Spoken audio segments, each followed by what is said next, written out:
Kia ora Year 12 and 13. This is just a quick video to do one problem from Delta Chapter 706. This is a really excellent exercise if you want some intermediate practice at solving trig equations. Now most of the ones in here end up involving an identity to help you get it into a form so that you can form a quadratic. And this is the same here. So when we look at this, it's not obvious how we should link cos and tan. So we start by replacing tan of x by sine of x over cos of x. So this is what we get. And now it should start to be obvious what we want to do. We're going to change this to sine of x is equal to cosine squared of x. So I'm multiplying both sides through by the denominator. So this is where I get to. Now, I haven't got a quadratic in either sine or cos yet, so I'm going to use my Pythagorean identities to replace cos squared, and I'll do that on the next slide. Okay, so we're starting with sine of x equals cos squared of x.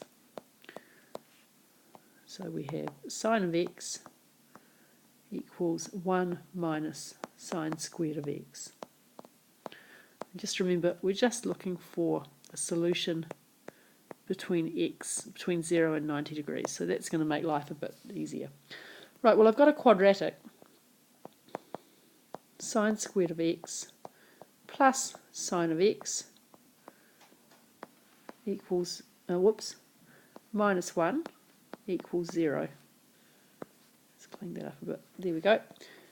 Okay, now if we look at that and it's not clear how to factorise, sometimes a step that is easier is to write it as u squared plus u minus 1 equals 0 and just have u defined to be sine of x. Now I'm looking at that and I'm still not seeing a nice way to factorise it, so what I'm going to do here is use the quadratic formula, which you probably thought you had seen the last of for a while, but no. So there we go. Here's my quadratic formula, as usual. So what do we get for u? Well, u is equal to, let's see, b is 1, so it's going to be negative 1 plus or minus the square root of 1 squared minus 4 times 1 times negative 1 divided by 2.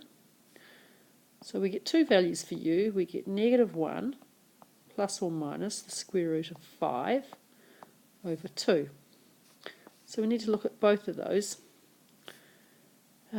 U is equal to negative 1 minus root 5 over 2, or u is equal to negative 1 plus root 5 over 2. So this one here is a negative number, and this one is a positive number. So u is sine of x. Now, what do we know about the sine curve between x and 90? Well, we know it's positive.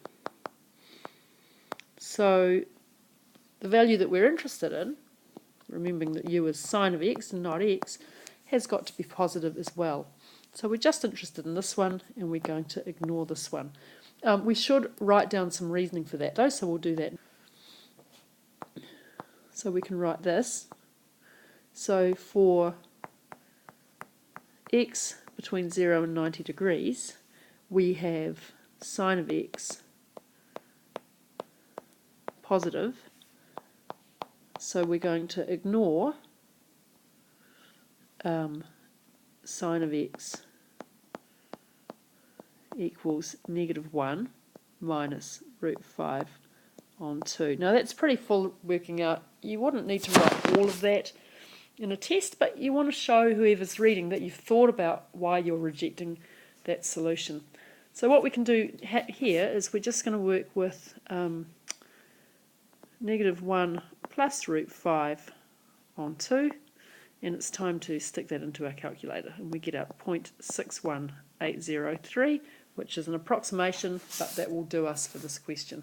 So what we're working with now is to solve sine of x is equal to 0.61803, x is equal to the angle that gives us that sine, so sine inverse of that, so x equals 38.5 38.2 degrees. Make sure you put your calculator back into degrees. Always check that. And now we can check this and see if it works. Let's see what we get. Cos of 38.2 is equal to 0.786. And let's try tan of 38.2. Yep, and we get 0.786. So we've checked our solution and we're happy with that. Alright, thanks for watching. Just make sure you've gone over the basic methods, which are using Pythagoras and then getting a quadratic equation.